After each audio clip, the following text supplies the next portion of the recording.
está trazendo algo de Deus para o coração de cada um de nós que estamos aqui nessa noite. Então, para mim é uma responsabilidade muito grande quando eu olho para cada rosto e vejo os irmãos sedentos, querendo ouvir a palavra de Deus.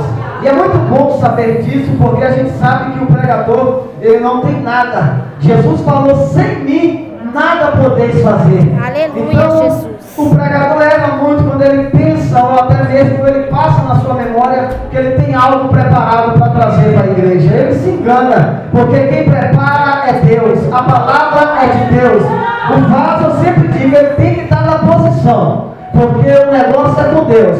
A Bíblia diz: abre a tua boca e eu te encherei. Então a nossa missão é de abrir a boca, mas a missão de encher a igreja é de Deus. Aleluia! Se engana quando ele pensa assim: olha, hoje eu tenho uma mensagem que eu vou trazer que vai arrebentar aquele lugar. Não, o pregador está mais ou menos enganado, porque ele não tem nada. O que ele transmite vem de Deus. A palavra de Deus, a igreja é de Deus, o voto é de Deus.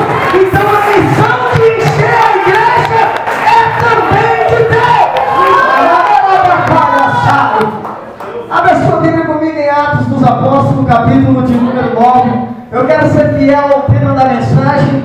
Eu falei: Deus, eu quero ser fiel a duas coisas nessa noite. Primeiro, ao tema da mensagem, porque eu sei que foi debaixo da oração que o Senhor revelou esse tema. Então eu pecaria aqui nessa noite e sair fora desse tema. Amém? Porque esse tema foi revelado por causa da oração. Amém? E eu quero também ser fiel a outra coisa, é o horário. Eu costumo pregar e parar no horário certo, e se deixar nós faz uma vigília aqui nessa noite. Eu olhei aqui pro lado, não vi o relógio, e eu quero ver o relógio. Ah, tá lá na frente. Que horas que eu paro? Vai embora, isso é um perigo, irmão, vai embora. Atos dos Apóstolos, capítulo de número 9. Quem achou o capítulo, diga amém. Amém. Quem achou o versículo 15, diga amém. Amém. Quem não achou, diga escolhido. Amém.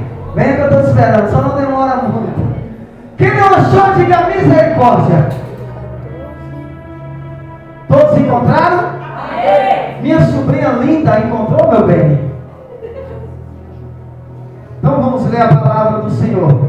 Atos dos Apóstolos, capítulo de número 9, versículo de número 15, diz assim: a santa e poderosa palavra de Deus. Disse-lhe, porém, o Senhor. Quem disse? O Senhor. Então não foi o homem, foi o Senhor. Vai, porque esse é para mim o quê? E esse vaso é o quê, irmão? E é escolhido para quê? Continua, igreja.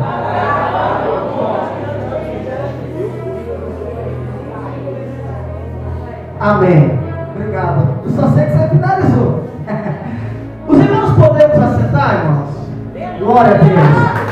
Já foi orado, já foi apresentado a minha vida nas mãos do Senhor, porque a gente fica o dia todo trabalhando e meditando na palavra, conversando com Deus, pedindo a Deus um tema da mensagem. E quando a oportunidade já é dada para você pregar a santa e poderosa palavra, você já começa a pedir a Deus uma mensagem para que você possa meditar na noite do dia. E quando o cartaz foi feito, que lançou aquele cartaz no meu WhatsApp, eu falei: Jesus, aqui já está o tema. Não vou mais me preocupar com o tema, só vou agora me preocupar em meditar na sua palavra. E à noite é o Senhor que vai falar. Irmãos, eu tenho até dificuldade de preparar esposo. Admiro quem prepara um esposo, porque isso é muito lindo, pregar com esposo. Mas a gente sabe que o vaso ele tem que estar na dependência de Deus. Quando o vaso está na dependência de Deus, o canal está aberto, ele vai embora. Às vezes quando a gente prepara um esposo, a gente quer pregar aquilo que nós preparamos. Só que quando a gente prepara ali estudando. Às vezes você está estudando, a criança passa. Às vezes você está estudando, a esposa passa, varrendo a casa. E aí você tenta memorizar na palavra, mas algo te tira do foco. Só que aí você prepara ali na hora que você está estudando. Mas na hora que você chega na noite do dia para pregar, que você olha para cada rosto sedento, querendo ouvir a voz de Deus, aí você tem que falar para Deus: eu não vou me preocupar com nada, porque é o Senhor que fala, é o Senhor que revela, o Senhor é o Deus da revelação, o Senhor é o Deus que E quando eu vi no cartaz o tema da mensagem, eu falei, Deus, é forte esse tema, porque é sobre isso que nós vamos falar nessa noite em Atos dos Apóstolos, no capítulo de número 9. Quando eu li, eu vi lá confronto. Eu falei, meu Deus, todos os dias nós enfrentamos e passamos por um confronto, irmão. Quem não enfrentou um confronto nesse dia de hoje? Se você não encontrou, eu vou te dizer uma coisa: você tem que se converter de novo, porque o crente salvo em Cristo Jesus, que não é confrontado no seu dia a dia, ele precisa nascer de novo. E não é da água para ser nascer de novo, não. É aceitar Jesus de novo e dizer, Deus, aonde que eu preciso me consertar? Porque até agora eu não fui confrontado. Por quê? Porque nós sabemos, irmãos, que o nosso dia a dia, na nossa caminhada, nós enfrentamos confronto 24 horas. 8 horas de relógio que você trabalha para o homem, você tem um confronto. Talvez você tenha um confronto com o seu encarregado, talvez você bate de frente com o seu patrão, mas sempre você vai ser confrontado. Talvez alguém caia endemoniado, então é Deus te testando para ver como é que está a sua vida diante do Senhor, e aí você vai ter um confronto. Quando eu abro a minha Bíblia em Lucas capítulo 4, eu vejo Jesus tendo um confronto com Satanás. E o que eu acho mais interessante é que esse confronto que Jesus tem com Satanás, ele vence esse confronto por intermédio da palavra. Irmão, quer vencer Satanás? Aplica a palavra nele. Quer vencer os confrontos do seu dia a dia? Aplica a palavra. Crente que não ora, crente que não lê Bíblia, precisa aceitar Jesus de novo. Não tem como vencer o confronto espiritual nesses últimos dias que nós estamos vivendo, se não for por intermédio da palavra. Crente que não estuda a Bíblia não vai vencer Satanás. Crente que não lê a palavra de Deus não vence Satanás. É por isso que Davi ele fala, Senhor, eu escondi a tua palavra na capa do meu coração. Para quê? Para mim não pecar contra ti, Senhor. Então nós podemos entender, irmãos, que tem muitos crentes que vivem de qualquer maneira pecando contra o Senhor. Por quê? Porque não está meditando na palavra. E uma vez que não medita na palavra, vai enfrentar confronto e vai perder. Temos que estudar a palavra, temos que estudar a Bíblia. Esse confronto de Lucas no capítulo 4, Jesus vence por intermédio da palavra, mas também Satanás conhece a palavra. A Bíblia diz, irmão, que Satanás cita para Jesus o Salmo 91. Está escrito, e estava mesmo. Mas esse confronto, essa briga de titã, e como Jesus conhecia a palavra e conhece, ele falou, mas também está escrito. Acabou. Vem alguém te confrontar usando a palavra de Deus, mas quando você lê em Lucas no capítulo 4, você vai ver e dizer assim, ó, Satanás dizendo, está escrito. E aí eu fui ver que está escrito, na verbalização de Satanás, está escrito com E minúsculo. Só que aí eu falei, Deus, por que é minúsculo? Porque quando Satanás fala, está escrito, de fato está. Mas por que com E minúsculo? E quando Jesus fala, mas também está escrito, e aí agora é com E maiúsculo. Os irmãos já parou para analisar isso? Porque a Bíblia, irmão, fala assim, ó, Jesus fala assim, ó, examinar as escrituras. Você não vai ver Jesus dizer, leia as escrituras, ele fala examinar. E o que é examinar? É você tentar destrinchar aquilo que está oculto. Está entendendo, irmão? É fazer a hermenêutica do versículo. E o que é hermenêutica? É a interpretação daquele versículo. Quando Satanás fala, está escrito que aos anjos dará ordem a teu respeito para te guardar, porque você vai cair e não vai tropeçar em pedra alguma. Não está escrito? Está. Mas Jesus fala, mas também está escrito, não tentarás o Senhor teu Deus. Acabou. Então Jesus fala, está escrito com E maiúsculo. Por quê? Porque o está escrito de Satanás é para acusação. O está escrito de Jesus é para trazer vida. O está escrito de Satanás é para trazer morte. O está escrito de Jesus é para trazer vida. Sabe o que eu aprendo com isso, irmão? Tem muitos crentes que usam a palavra de Deus, usam a Bíblia e falam, mas está escrito isso para querer desmascarar o seu erro. Está entendendo? Tem muitas pessoas que usam a palavra de Deus para poder se mascarar no seu erro. Ah, mas está escrito isso na Bíblia, irmão. Lê da maneira correta e aprenda da maneira correta e viva da maneira correta. A Bíblia diz assim, pastor, ó, conhecereis a verdade e a verdade vos libertará. Se pois o Filho do Homem vos libertar, verdadeiramente sereis livres. Conhecereis a verdade. Eu fui estudar acerca da verdade, pastor Natan, e eu descobri sobre 5 colunas da verdade. A primeira coluna da verdade é Deus, que está em Jeremias no capítulo 25. A Bíblia diz, tu és verdadeiramente Deus, e só tu é a verdade. Primeira coluna da verdade, Deus. Você conhece Deus? Conheço. A Bíblia diz em 1 João que aquele que conhece Deus e aborrece seu irmão, o amor do Pai não está nele. Então quer dizer, eu conheço Deus, que é a verdade, mas eu aborreço meu irmão. E como que eu conheço Deus? Se eu aborreço meu irmão, como que eu conheço Deus se eu não vou com a cara do meu irmão que eu vejo? Ah, conhecereis a verdade. Deus é a primeira coluna da verdade. Eu conheço Deus. A Bíblia diz que aquele que conhece a Deus e mente, ele ainda continua nas trevas. Quantos crentes dizem que conhecem Deus e vive uma mentira? Ama a mentira, gosta de praticar a mentira. A mentira também é pecado. Ah, eu conheço Deus, mas Deus manda dizer que se conhece Ele, tem que aborrecer a mentira. Porque aquele que mente, o amor de Deus não está nele. Deus é a primeira coluna da verdade. Estamos falando sobre a verdade, o confronto sobre a verdade, sobre a palavra que é Cristo. E depois nós vamos chegar lá em Atos. Aí a Bíblia diz, João 14, versículo 6. Quem é que diz lá? Eu sou. Quem é que diz? Eu sou o caminho, a verdade e a vida. Ninguém vem ao Pai senão por mim. Quem conhece Jesus como a segunda coluna da verdade? Quem conhece?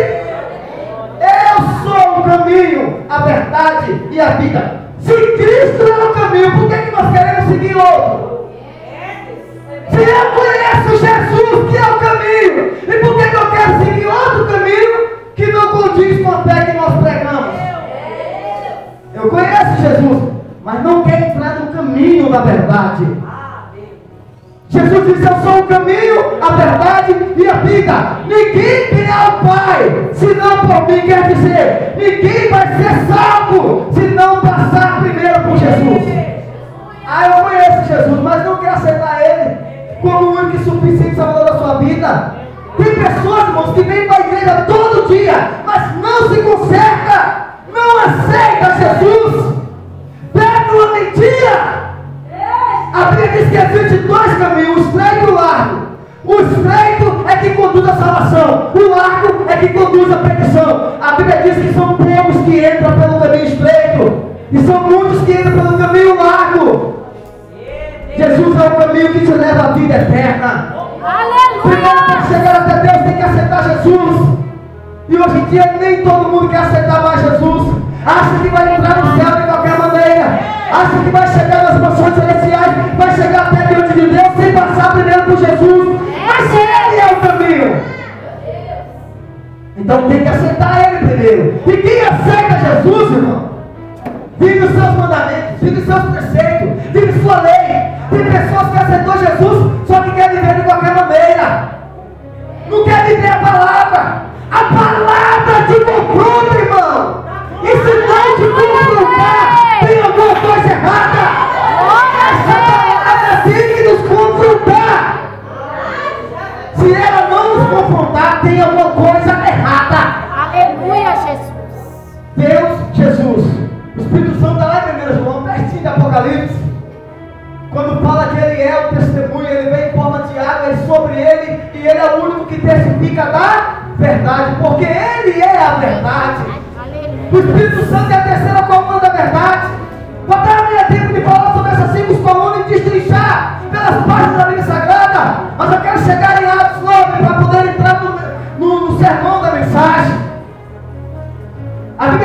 que o Espírito Santo ele é a verdade. E quem é o Espírito Santo? É a terceira pessoa da Trindade. Sem Ele nós não iremos para lugar nenhum.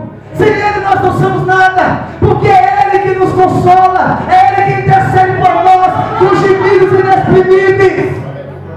Tem pessoas que é unicista, só acredita em Deus, não acredita na Trindade, não aceita a Trindade. Nós temos que aceitar o pacote completo: Pai, Filho e Espírito Santo. A Bíblia diz no Salmo 119. A Bíblia diz no Salmo 119, versículo 105: Tu estás perto, Senhor, e a tua palavra é a verdade.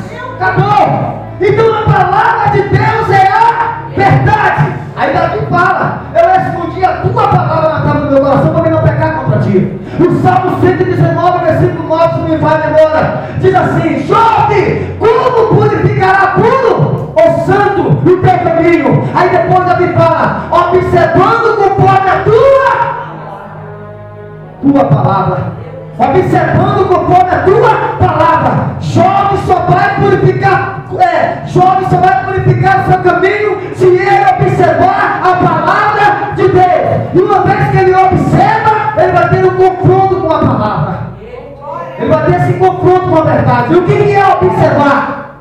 Jesus fala: não passa, você não pode fazer. Porque se Jesus fala não passa, você faz, acabou. Jesus falou: aquele que olhar para a mulher e desejar no seu coração já cometeu adultério, já adulterou com ela. Tem crente que não consegue olhar para o rosto de uma mulher e não desejar.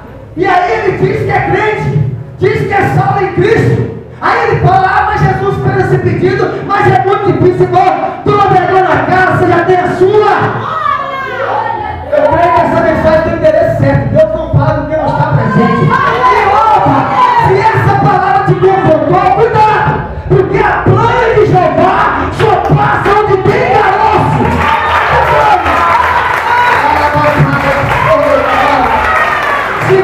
Segura, tem mais. Esse dia eu estava trabalhando com um colega e eu não sei por que essas pessoas falam isso com a gente. Isso é confronto, irmão. Às vezes você está bem quietinho no seu lugar, meditando, falando com Deus, aí vem alguém enviado por Satanás para te confrontar. E se você não estiver embasado na palavra, você vai entrar nesse confronto e vai perder a guerra. Aí chegaram para mim esses dias e vieram me falar algo. Eu falei assim: você sabe por que eu não desejo? Porque você dá valor para o que eu tenho dentro da minha casa. E uma vez que você deseja o que não é seu, você não está dando valor para o que você tem. E uma vez que você não dá valor para o que você tem, você deseja o que não é seu. Aí vem o Espírito Santo e fala assim: olha, não faças isso, isso está errado. Sabe por quê, irmão? Intimidade com Ele. A Bíblia diz que o Espírito Santo nos convence da justiça, do pecado e do juízo. Então, se nós temos intimidade com o Espírito Santo, como a terceira coluna da verdade, acabou. Se nós temos intimidade com Ele, em qualquer confronto, nós vamos vencer. E a quarta coluna é a Bíblia Sagrada, a palavra de Deus, o Verbo encarnado. João fala: no princípio era o Verbo, e o Verbo era Deus, e o Verbo estava com Deus, e todas as coisas foram feitas por Ele, porque sem Ele, nada do que foi feito se fez. No princípio era o Verbo, e o Verbo era Deus. Aleluia!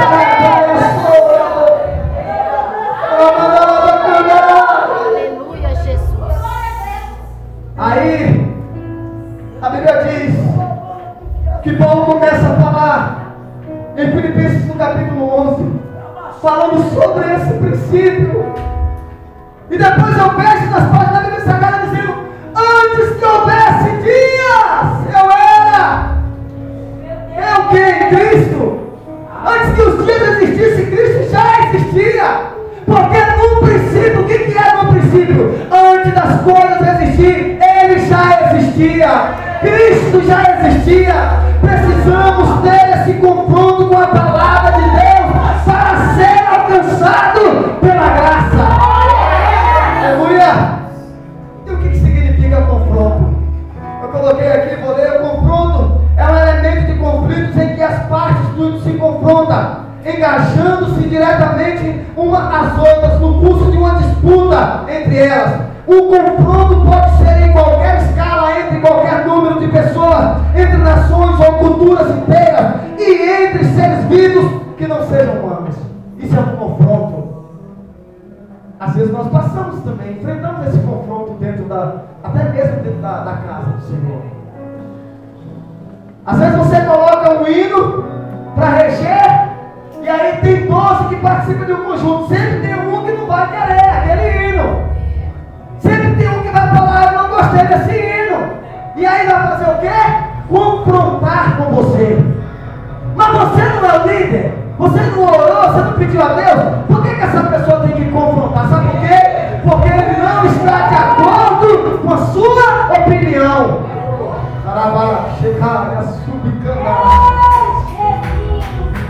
Aí eu posso ver em Atos dos Apóstolos, no capítulo 9, esse encontro de Jesus com Saulo de Tarso. A Bíblia diz que Saulo pede cartas aos chefes da sinagoga, aos sacerdotes, para poderem instruir a igreja do Senhor, aqueles que participavam do caminho, porque até então a igreja primitiva ainda não tinha sido existida. Então era conhecida como o caminho, aqueles que participavam dessa seita, que na linguagem de Paulo era chamada o caminho. E aí ele pega e carta e fala: olha, quem eu encontrar no meio do caminho vou matar, vou destruir, vou exterminar. Só que antes de Paulo ter esse encontro com alguém que participava do caminho, ele teve um outro encontro primeiro. E esse outro encontro que ele tem é que muda o rumo da sua história, é que muda o rumo da sua vida. A Bíblia diz, irmão, que Saulo de Tarso, ele respirando ainda ameaça de morte contra os discípulos do Senhor, dirigiu até o sumo sacerdote e pediu-lhe carta para Damasco, para chegar na sinagoga a fim de encontrar aqueles que faziam parte daquela seita chamada o caminho. Eu falei que é o caminho, que era Cristo. Aí a Bíblia diz que quando Paulo pega agora cartas e ele vai para Damasco para matar a igreja do Senhor, a Bíblia diz que quando ele chega no meio do caminho, uma luz subitamente do céu brilha diante de Saulo, e a Bíblia diz que Saulo cai por terra. Alguns pregadores dizem que Saulo caiu no cavalo. Eu na Bíblia não encontrei esse nome cavalo na Bíblia ainda, mas os pregadores conseguiram encontrar, então é eles com Deus. Mas eu não encontrei esse nome cavalo na Bíblia para dizer que Saulo caiu do cavalo. Temos que tomar cuidado, porque nós podemos aumentar ou diminuir o tiro dessa palavra. Se você não leu na Bíblia, não fala. Não sei que alguns historiadores falam, mas diga segundo alguns historiadores. Aí você vai colocar o historiador no meio, vai tirar o seu da reta. Mas pode ser que na Bíblia diz que Saulo caiu no cavalo, aí é outra coisa, é outra história. Eu prefiro ficar com a Bíblia. Eu prefiro ficar com a palavra. Aí a Bíblia diz que Saulo cai por terra. Aí sim a Bíblia diz. Quando Saulo cai por terra, Saulo ouve uma voz que dizia: Saulo, Saulo, por que tu me persegues? E olha que Saulo nem perseguia a Jesus, mas Saulo perseguia o caminho, aqueles que seguiam a Jesus. Só que aí o que Jesus está dizendo para Saulo? Saulo, se tu persegue o meu escolhido, automaticamente você está me perseguindo. Sabe o que é cabrinho com isso, irmão? Às vezes você acha que não está me perseguindo, mas se você estiver falando mal de mim, você automaticamente está perseguindo Jesus. Tem crente que só presta para falar mal do culto, mal do pregador, mal da direção, mal de tudo. Sabe quem é que você está confrontando? Jesus. Ah, o culto hoje está assim, você está confrontando Jesus. E aí sabe o que vai acontecer? Uma hora, irmão, Jesus vai te pegar na reta. Uma hora você vai ter um encontro verdadeiro com Jesus e ele vai mudar o quadro da tua história. Porque se ele não mudou ainda, é porque você ainda não teve um encontro verdadeiro com ele. Porque no dia que tiver, ele muda a tua história. Ah, Deus não mudou a minha história ainda. Sabe o que está faltando? Ter um encontro com Jesus verdadeiro. Você está vivendo uma farsa no Evangelho. Você está vivendo o Evangelho de qualquer maneira. E não vai ser dessa maneira.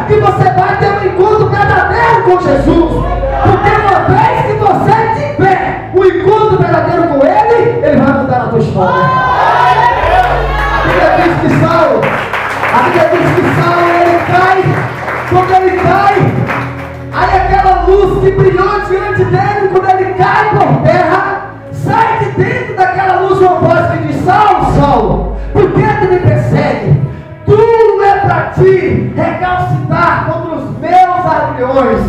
Agrilhões significa poder, autoridade. Jesus está dizendo, vai ser duro para você, Saulo, perseguir a minha autoridade. Vai ser duro para você, Saulo, perseguir o meu poder. Oh, confronto maravilhoso. Saulo deveria dar graças a Deus por ter esse confronto no meio do caminho, porque ele ia para Damasco para matar a igreja.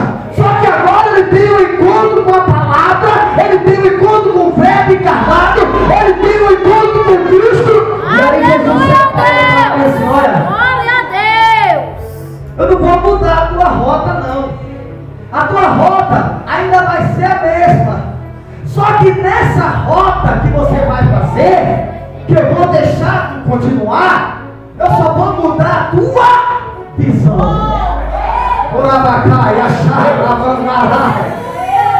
Às vezes tem pessoas, pastor, que falam assim, hoje eu vou no culto, vou entregar tudo, não faço mais nada.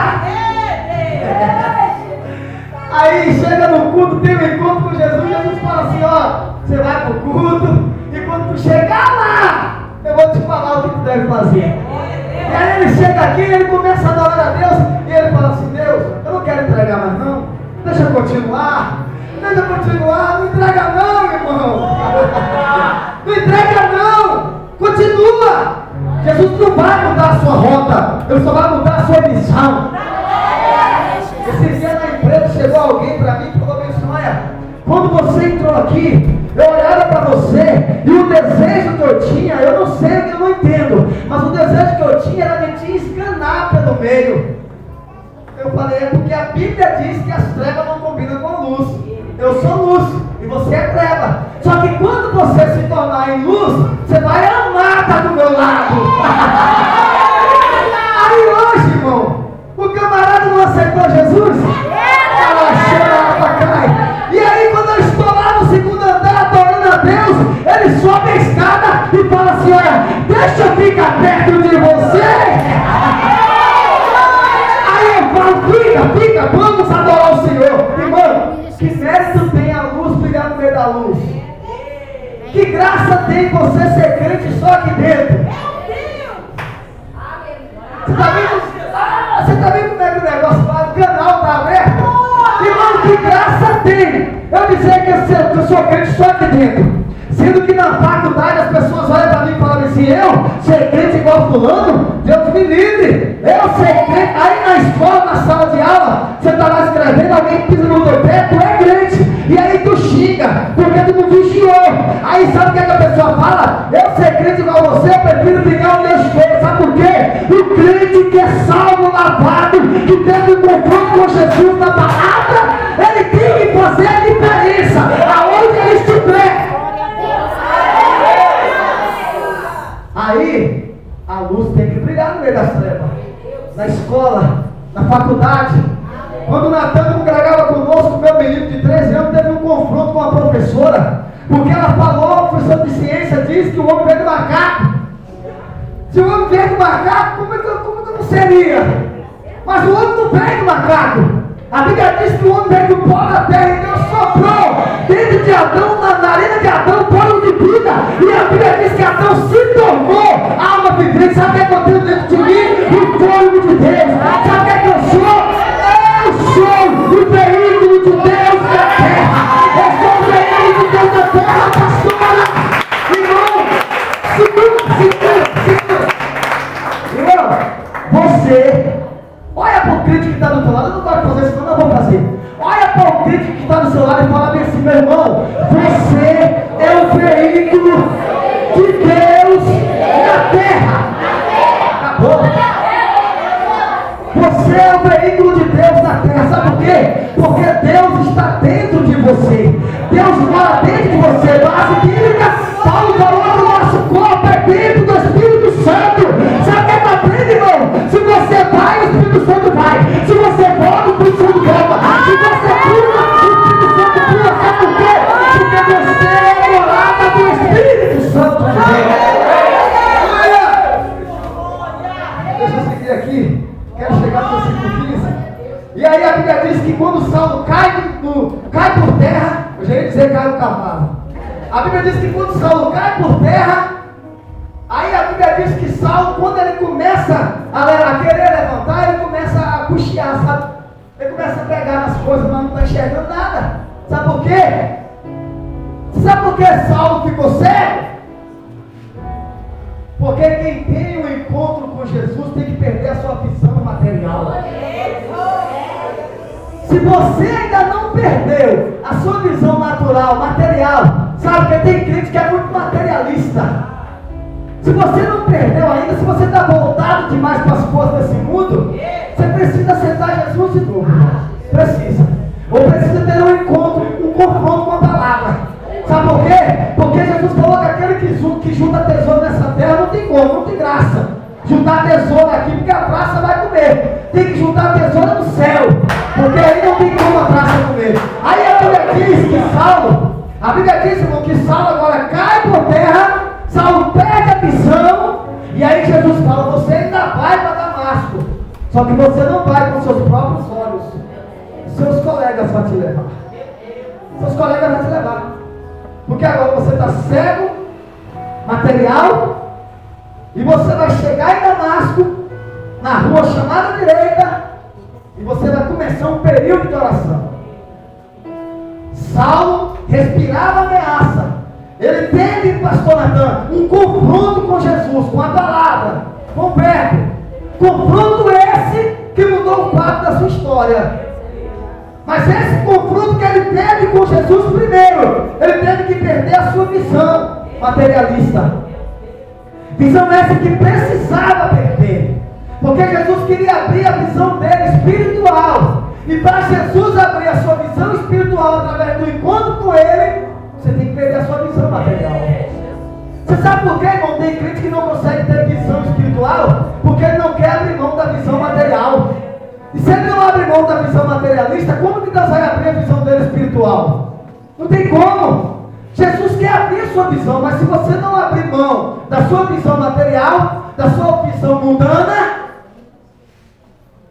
aí não tem como Deus abrir a sua visão espiritual. Tem crente que aceita Jesus, mas não quer abrir mão da visão humana do mundo. Ah, no mundo eu tinha isso, eu tinha aquilo, e você tinha, se agora não tem mais, acabou. Se você aceitou Jesus, acabou. O que você fazia lá, esqueça. Porque o próprio Deus esquece. A Bíblia diz que quando a gente aceita Jesus, o nosso pecado é perdoado e lançado no mar do esquecimento.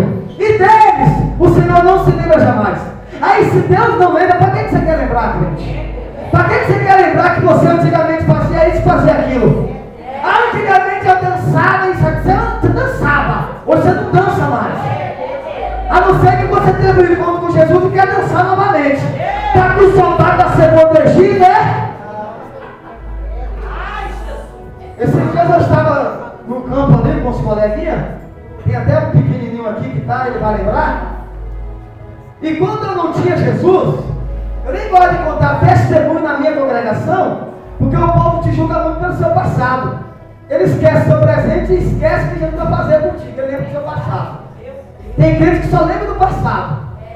Faz a obra que Satanás deve fazer, é ele que está fazendo, lembrando do seu passado. Seu passado é passado, irmão. Quem lembra do passado sofre duas vezes. Vai sofrer o passado e ainda sofre o presente. Então ele esquece seu passado. Seu passado não te pertence mais.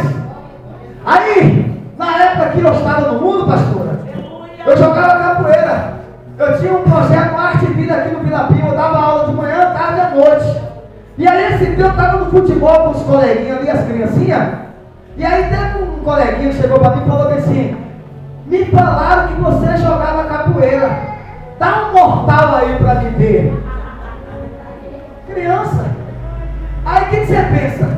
Eu faço a vontade da criança ou eu faço a vontade de Jesus? Você prefere o quê? Jesus. Você prefere fazer a vontade de quem? Aí eu falei para ele assim: se no momento que eu estiver dando um salto e eu cair e quebrar o pescoço, tu vai me levar para o céu? Ele falou bem assim: ah, mas eu não consigo levar ninguém para o céu. Aí eu falei: pois é, meu filho, quem te garante que na hora que eu subir e descer, quem te garante que eu vou terminar aí? E se na hora que eu estiver dando um salto eu caio e perco o pulo? E aí? Então eu prefiro fazer a vontade de Deus. Aleluia, Deus! Eu prefiro fazer a vontade do Senhor. Sabe por quê, irmão? Porque para me milésimo de segundo. Se você perder a sua visão espiritual e entrar com a sua visão materialista, você pode perder a sua salvação. Imagina na hora que você estiver pensando que você era antes de Jesus vir e toca a trombeta, e aí? Não vai dar tempo de você pedir perdão, então esqueça. A Bíblia diz que quando Saulo, pastor Natan, quero adiantar, quando Saulo está orando, Deus fala para matar o profeta, para Ananias: Ananias, vai até a rua chamada direita, e chegando lá, você vai orar para um homem chamado Saulo de Tarso. E quando você orar, eu vou abrir a visão dele. Aí a Bíblia diz que quando Ananias recebe esta palavra de Jesus, ele fala assim: Senhor, mas esse homem, ele persegue a igreja. Esse homem faz isso, fazia aquilo. Não, Deus não está perguntando o que Saulo fazia. Deus está pedindo para o profeta ir lá e orar. A missão do profeta é ir e orar, não é questionar a Deus por que você vai orar para aquela pessoa. Às vezes tem pessoas, tem crentes que Deus fala assim: olha, ora para fulano de tal. E aí ele fala assim: ah, mas eu vou orar para fulano de tal nada, eu já orei tantos anos, não aconteceu nada. Irmão, continua orando, seu esposo que não sai das drogas, seu filho que não sai da bebida. Às vezes Deus fala: ora para ele, ora por ele.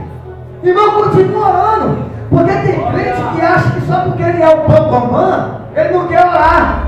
E aí Deus fala: filho, ora para o seu vizinho, ora para o seu colega, ora para a sua professora, porque ele precisa de Jesus. Aí você fala como crente: eu não vou orar, porque ele é assim, é assim, é assim. Só que você não sabe o que Deus quer fazer depois da sua oração.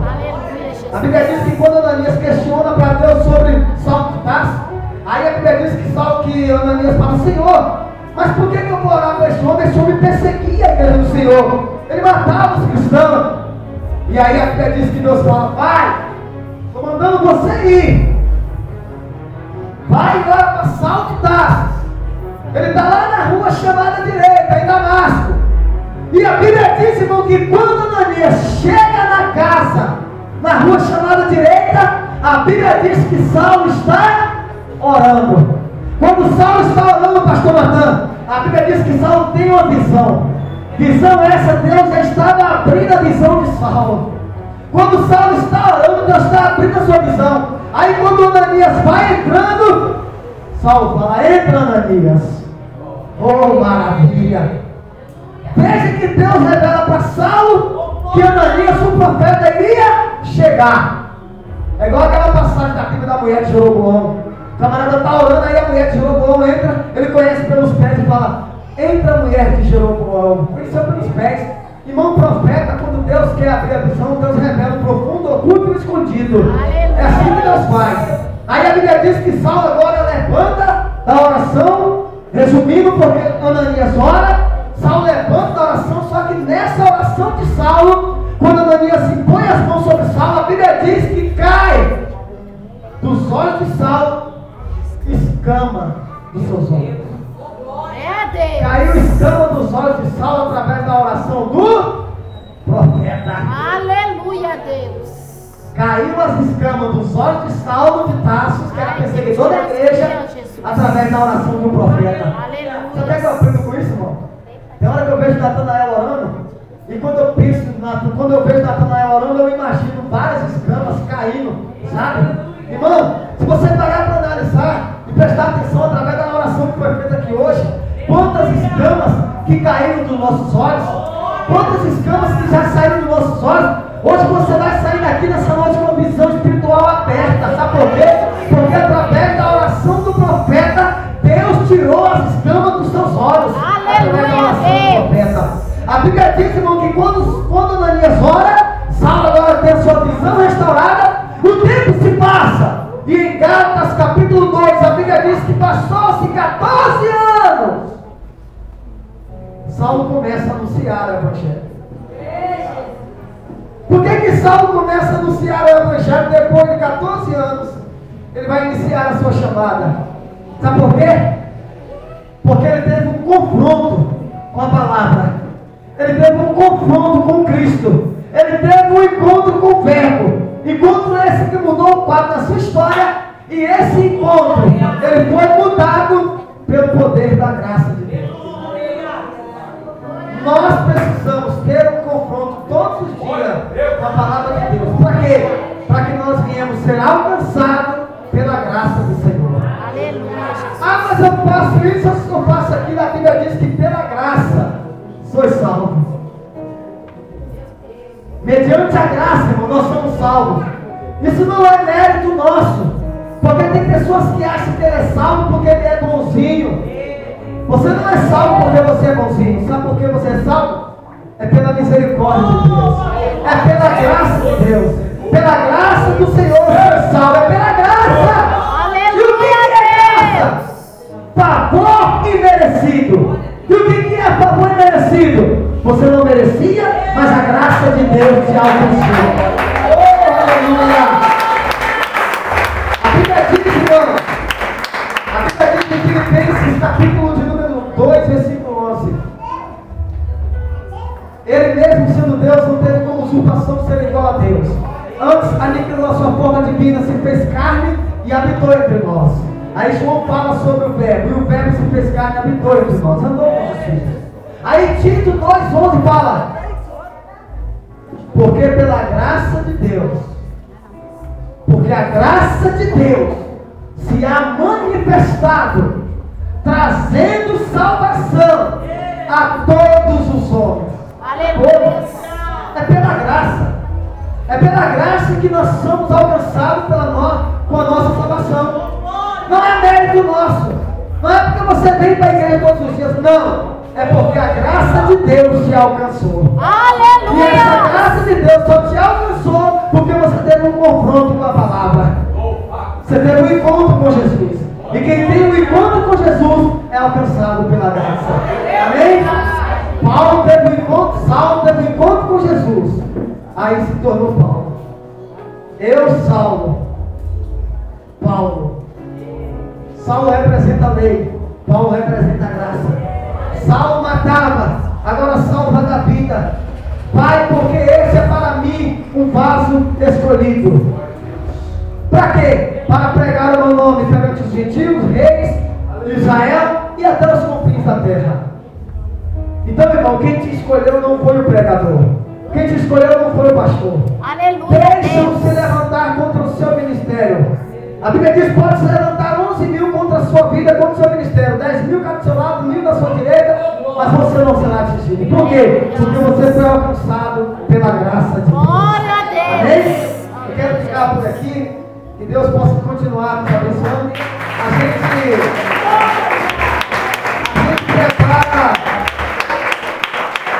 A gente prepara o esforço.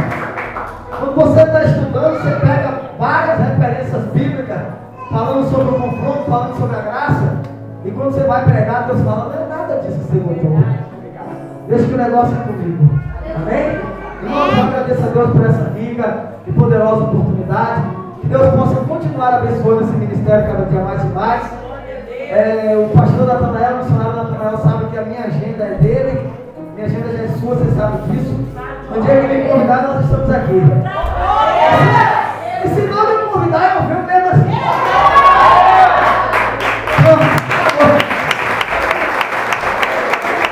Amém? Amém? Amém? De pé, vamos orar pela vida do pastor Gilvan? Vamos agradecer a Deus pela vida dele. Quem vai agradecer a Deus pela vida dele? Amém?